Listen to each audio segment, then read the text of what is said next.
3, 2, 1. New York, NY. LaunchPod starts now. Welcome to the fourth episode of the New York LaunchPod, a podcast highlighting new startups, businesses, and openings in the New York City area. I'm Hal Cooper-Smith, and stepping on to the LaunchPod is Ben Gordon and Matt Bachmann, the co-founders of one of my favorite coffee companies, Wandering Bear Coffee. Welcome to the podcast, Ben and Matthew. Thank you. Great to be here. So, your coffee is absolutely delicious. Well, gosh, I'm glad you think so. Yeah, I'm kind of also happy that the listeners can't see us blushing right now, but thank you, Hal. We're still at this stage where every compliment actually brings a smile to our face, email or otherwise. And it's not regular coffee that you guys make. It's iced coffee, but cold brew iced coffee, correct? That's correct. We make a straight black cold brew coffee. You mentioned that it is iced coffee. That is typically how it is enjoyed best, certainly how we talk about it and serve it and enjoy it ourselves. And so it's really cold brew as a category. To talk a little bit about that, it's an objectively better iced coffee. So traditionally, iced coffees are have been brewed hot and then poured over ice, or brewed hot and then allowed to return to room temperature and then poured over ice. And what that does is really creates a kind of bitter and stale and acrid coffee. But cold brewing, it never introduces the coffee to heat. So we steep coffee grounds in cold water for 18 hours. What that does is creates a really gentle, slow extraction process that yields a naturally smooth and boldly flavored coffee. And it's really a perfect way to make iced coffee. Yeah, it's iced coffee the way it's meant to be. A lot of people have been talking about cold brew iced coffee. It seems like it's gotten a lot more popular. Starbucks is doing something I recently read about. How did you guys get into cold brew iced coffee? To be honest, we kind of came at this as consumers. Personally, I learned about cold brew back in 2009. When I was living in Detroit at the time, I had a roommate who I would call the first hipster that I knew. He was a coffee nut. When we lived together, he had a subscription to Blue Bottle Coffee, which is a great premium third-wave coffee brand. And he would get these great fresh roasted beans delivered by the pound to our Detroit apartment every couple of weeks. And he had all sorts of different apparatus and devices to make this coffee, and he really loved to make cold brew coffee. So he taught me how to do it in a French press, and I was hooked pretty much immediately. At the time, I was working on a film set in a humid Detroit in July, and this iced coffee was really what got me through those days and got me hooked for years to come. And then I met Matt. I read about it online, I think, in around 2012. And it seemed, it was I always loved iced coffee. I had a French press, which is how Ben and I both got started. Yeah, just tried it at home, and it became hooked. It became the way I would make coffee at home. Would still go and find it at my favorite cafes. We haven't really gotten into the process a ton. Making cold brew, while a relatively simple process in its essence, what it is, it's just steeping coffee grounds in water. But it requires time, forethought, planning, and creates a bit of a mess at small or large scale when you have to separate the grounds from the actual beverage at the end. So we'd still go out and find it at cafes, but very often you'd find a 32-ounce French press sitting in my fridge full of coffee ground steeping. How are you making your volume of iced coffee? It's been iterations. Yeah, so after years of sort of perfecting our personal skills, making it in these French presses, Matt and I decided to launch a coffee company, which meant suddenly we were going to have to make it in much larger quantities. We moved into a commercial kitchen. We bought the equipment necessary to start making tens and hundreds of gallons of this stuff at a time. And then we moved into the kitchen, and we got ready to brew our first batch. So we put a ton of coffee grounds in these big vats, and we put a bunch of cold water in there, and we let it steep for 18 hours, and we came back the next day to find what was essentially coffee-colored water. It turns out that there were actually a lot of nuances, and we basically were taught the lesson that we didn't know how to make cold brew coffee at scale. To dial it back even a second, you said we were ready to make hundreds of gallons. We certainly thought we were. There was a moment, a month or so before we moved in, we'd bought a bunch of 5-gallon buckets, and we're making cold brew at that point in our apartments. We weren't selling it yet. We were really just experimenting, bringing it to events or test tastings. With your own refrigerators. So at this point, we were just doing it in 5-gallon buckets at home in our home fridge. Cleaning, to be completely honest, cleaning the buckets in our bathtubs at that point. And again, this was never sold. This was never coffee we sold. Yeah, we were absolutely convinced we had everything we need to scale this business. There's in our first deck, there's a slide It shows like it's, some filters and 5-gallon buckets and like maybe, I don't know, like a mop and a strainer or something. I think we're standing up there in front of a bunch of judges being like, we got everything we need. We're ready to go tomorrow. God, I mean, it's freaking hilarious. Yeah. So you step into the commercial kitchen, and then what? So 3 days before we're about to brew our first batch, the manager of the facility we work at hears us speaking to each other about how we're going to do this 5-gallon bucket setup, and starts laughing to himself. He's like, "You guys are absolutely wasting your time. Like, what are you doing?" So right before we're going to brew, we get larger 5-gallon buckets. Like you have large drums. And that's the equipment Ben's referring to. We did not know how to brew at that scale at that time. What did you learn? We learned that every single variable ends up in the final product, that everything is going to ultimately impact the taste of the coffee. That comes down to the bean, the roast type, the grind type, the ratio to water, the length of time it's steeped for. And we thought that, this was just a simple multiplier, right? We thought if we had figured all those variables out at 5 gallons, then, why shouldn't we be able to do that at 500 gallons? Yeah, we knew the variables mattered. Right. They all mattered. What we didn't know is that they mattered. They didn't matter in the same way at, 32 ounces as they did at 5 gallons as they would at, 55 or 500 or 1,000 gallons. And so, there's a learning curve in getting to render that same style of coffee, given the different physical constraints. What went wrong the first time? To pinpoint the core thing that went wrong is we did not ensure that the coffee was equally mixed into the water to create an evenly distributed solution. And as a result, we weren't fully extracting all of the bean. If you think of a bean, or like just a round sphere, essentially, all of the surface area wasn't being equally exposed to water. And as a result, you weren't getting enough of the coffee into the final solution. How did you fix that? I mean, honestly, it was a bit of trial and error. Yeah, so that batch specifically, we fixed by pouring down the drain and, vowing never to tell anyone about it until this, where we're telling a lot of people. We were waiting for you to start this podcast. Yeah. So yeah, that batch went down the drain, chalked it up as a loss and a learning experience. And then we sort of dissected retrospectively all of the steps we took, and started to talk to the other people in the kitchen where we work out of. So we work out of a shared commercial kitchen, and there are a ton of young food and beverage brands. And frankly, there's a staff there that has a lot more experience in producing, commercial beverages than we do. So we were able to sort of sit them down and walk them through every step we took, and they knew right away what we did wrong, which was great, both because we diagnosed the problem and also learned early on that we had this network around us that we could access and leverage for that kind of deep experience that would have taken us probably years to learn. Where is your kitchen? It is in Queens. It's in Long Island City. And are you brewing all the coffee yourself? We still run our own production. So now, we're fortunate. We've been able to find a handful of guys, 4 in total, that work with us. I mean, we are still quite involved. How much coffee do you produce? So in gallons, I would say between 300 and 500 gallons per brew. And how many brews do you do per week or per month? We're currently we're brewing 2 days per week right now. So I guess we should explain how this works. So, the cold brewing process, right, as Ben mentioned before, takes a period of time. 12 to 24 hours is what would yield a cold brewed coffee, to that length of steep. And so we have 2 days of production, one where the brew gets set up, and the second where it gets filtered and packaged. So those are our 2 days of production. So we're doing 1 brew per week over 2 days. You're doing 300 to 500 gallons per week. Are you a seasonal business? Are people drinking more iced coffee in the summer than they are in the winter? Yes, absolutely. There's higher consumption in the summer. I think one of the things that pleasantly surprised us, we knew we drank this type of coffee, drank iced coffee year round. We're not alone.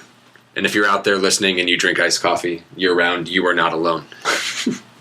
I would say, if you look at the numbers from peak of where we were at last summer, the trough of this winter was about 50% off that. Where do you get your beans from? Beans themselves, they were born and raised in Colombia, southern Colombia, in a district called Cauca, which is all the way in the south. And you found the farmer yourself? How did you establish a relationship? So we don't directly source. We source through or with our roaster, who's based in Brooklyn, and import through a cooperative and an exporter that work in Colombia and import into the U.S. Your packaging is pretty unique also. How did you come up with the packaging? We knew we wanted to do something unique with the packaging. We knew that we wanted to do something other than a glass bottle for a couple of reasons. One, most of the cold brews on the market before us were packaged in glass bottles, so we wanted to do something to differentiate ourselves there in a tangible, physical way. But also, what we found is that coffee is actually a lot like wine. It will oxidize and go stale when it's exposed to light or air. And so when you package it in a plastic bottle or a glass bottle, as soon as you open that, you've got a few, maybe 3 or 4 days before it starts to go stale. So we wanted to try and solve that and find a packaging solution that would keep the coffee fresh and make it as convenient and easy as possible for people to have great iced coffee in their homes. Yeah, I mean, the bottle is fine for a single serve package. But since we were targeting and really trying to solve this puzzle of how do you get great iced coffee at home or in the office, we needed something that could keep a multi-serving fresh for a number of days. And so, as Ben referenced, we looked to the boxed wine industry. There's that saying about artists that, good ones copy and great ones steal. I mean, it was, I think, Boda Box that inspired our packaging. Matt, one day had what I would refer to as a flash of insight. Whatever he saw, whether it was, I'm not even sure, was it in your apartment or on a store shelf or in a friend's office? No, I was in a friend's office. It was a weekend. We were just hanging out, and he pointed to the Poland Spring cooler, the water cooler, right, with the 5-gallon jug dispensing. He's like, why can't you just put coffee like that? And there are a number of reasons why that we don't need to get into. But what it piqued in my mind was my Brita container in my refrigerator at home, the one that holds maybe 3 liters of filtered water and dispenses from a spigot. And so that connection was like, wait, well, why couldn't you just put that in my home refrigerator? Obviously raised the question of how do you keep it fresh then, because that's exposed to all sorts of air. And it was only a half leap then to get to the concept of boxed wine. Googled furiously, Ben and I both, for really on and off for probably a couple months trying to find someone else who was doing this, convinced that we couldn't have been the first ones to want to put iced coffee in a bag-in-box. This seems kind of like a silly question, but how does it get into the box? What's the packaging mechanism? There's a bag. Same bag used for the premium boxed wines. It's great product, incredibly durable. I mean, we've taken baseball bats to it. I mean, the thing is virtually indestructible, but 100% recyclable. It's the exact same bag? As Boda Box, for example. Yes, it is. And we put the bag inside a box. In the industry, it's called bag-in-box. They're very creative. How many glasses of coffee in a box? 12 8-ounce cups. So 96 ounces. How did you choose that number? So one of the things we realized when we got into the beverage business is that one of the hardest things to reinvent, said differently, like one of the biggest constraints on what you're able to do is packaging, both because the machinery is complex, large, made for large runs for most of the time, and also because it tends to be produced in mass. 3 liters, which is equivalent to about 100 ounces, is an industry standard for this type of packaging on the consumer side. We weren't going to reinvent that initially. Now we're looking at actually alternative sizes. But, from the beginning, we weren't trying to reinvent the wheel. We went with what was available. Yet it seems like a great size. I've had your coffee. I agree. It is. We weren't. I guess we weren't the first people to think that it's a great size. Who would you say your competition is? So if you take our mission at the highest level, which is to bring great iced coffee into the home and office, to make it accessible to consumers in the home and office, then you could say our competition is the place where people are otherwise getting their iced coffee. And the majority of that is from cafes. From places like Starbucks or in New York, where you have so many wonderful smaller chains or smaller cafes from there. So I think from a behavioral perspective in our category, you could say it's cafe iced coffee. In the category itself, there are a number of other great players out there that make versions of a cold brew iced coffee. Some are concentrates in glass bottles. Others are now some coming out with ready to drink. It's hard to say that they're going strictly after the home and office in the same way we are. How come you chose not to have a storefront? How come you chose to distribute in the way that you are doing so? It was a few things, right? But we were really setting out to build a consumer packaged brand. Matt and I drank most of our coffee in our previous lives, drank most of our coffee both in our homes and our offices. We were busy.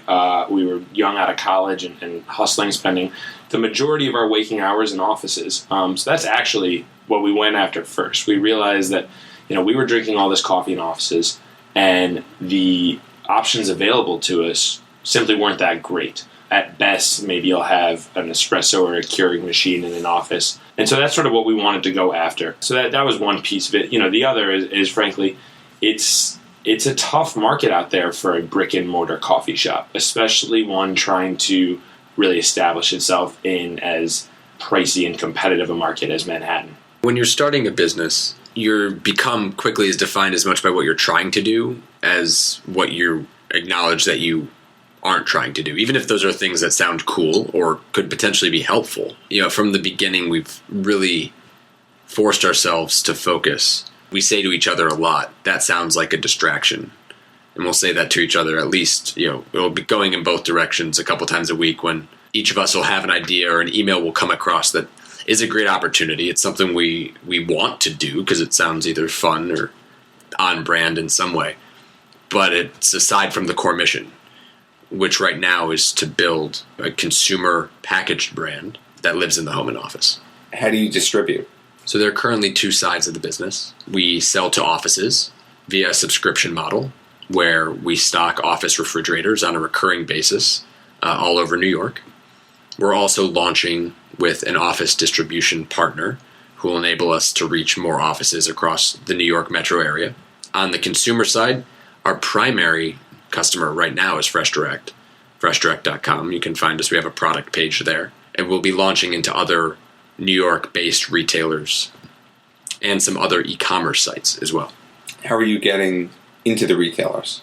Generally speaking, we're moving relatively slowly when it comes to launching in various retail. Thoughtfully. We're moving thoughtfully. That's a better word for it. So far, the effort has largely been, a little bit of grit, a little bit of hustle, and just trying to leverage our network. Both the ones we came into this business with, the ones we've developed throughout our time in New York, and the ones that we've met since starting this business specifically, to try and get conversations with the right people. We're trying to find places where we think that our product would be a good fit, where we might be able to play a little bit differently, reach our customers in a unique and convenient way, and expand that customer base. It's hustle and it's luck. We've won a number of accounts, in some cases literally by talking our way in, bribing our way in with coffee. Luckily, it tastes good, or at least we've been told so. In other cases, it's been luck, a chance presentation or a meeting set up by a friend or acquaintance has led to some of our first accounts. I mean, I happen to be taking Barry's Boot Camp is a great example. I happen to be taking a meeting with a friend of a friend at the Barry's Boot Camp Chelsea location.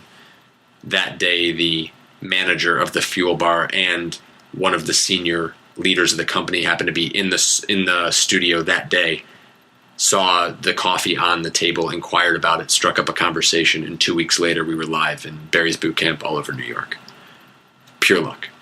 Right time, right place, right product. Whose quote was it that was, they said, I'm going to totally misattribute this, so I'm not even going to try, but the quote itself has stuck with me, which is, the harder we work, the luckier we get.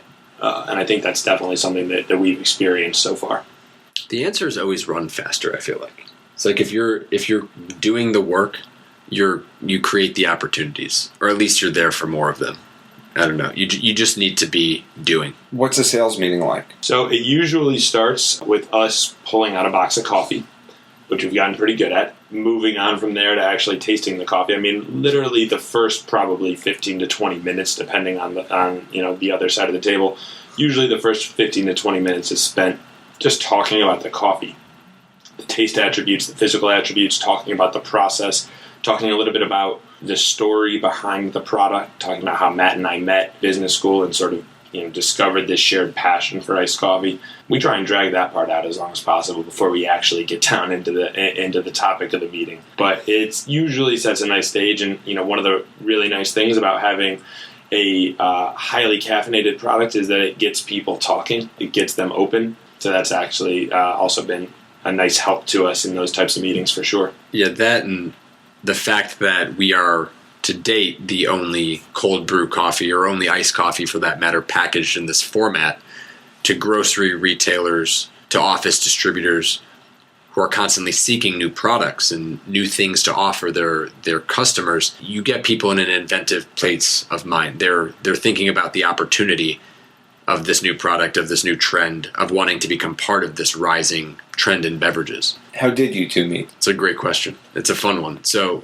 as Ben mentioned earlier when we were talking before, both of us attended University of Michigan, 2009. Did not know each other there. We actually met on campus this past, or 2 falls ago at this point, up at Columbia University. We were both getting our master's degrees. We walked into class. I think it was microecon that first semester. That sounds right.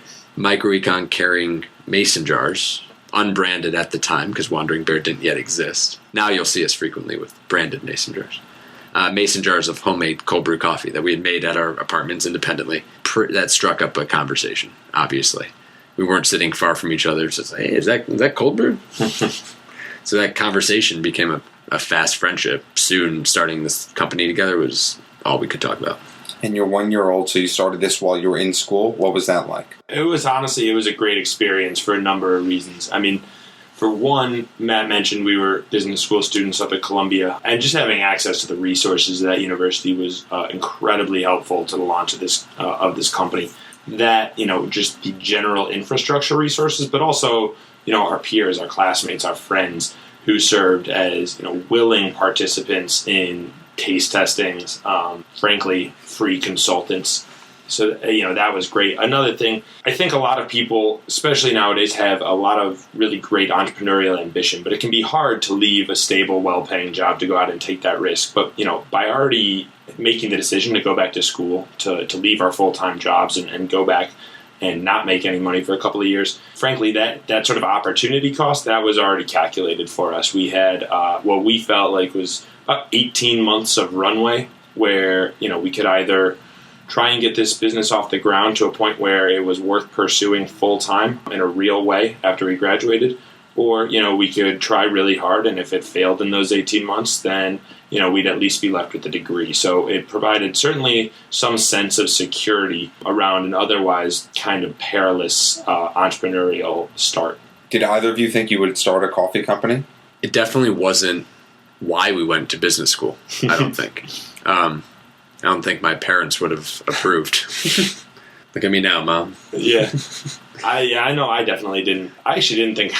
I went back to business school with a lot of goals. None of them was to start a company right away. I've always had entrepreneurial ambitions. I thought that chapter of my career would probably happen later. But to your credit, you had already started a business. Fair. Ben started his first food business at the age of 16. There was a bagel delivery service in Detroit, which still exists today. It's one of the first things I remember learning about Ben. I thought that was pretty impressive at the time. I'd never started anything. I appreciate that, and I definitely am very proud of that. But, those days as a bagel boy also taught me how hard it is to start something and to really make it a success. So I felt like I would probably come out of business school and get a real job for a few years. But, things happen, and you meet people and you sort of connect on an idea. And sometimes there's really just no kind of walking away from that. I mean, to be honest, once we decided to head down this path, there've really been no doubts. And I think we both been having a lot of fun with it.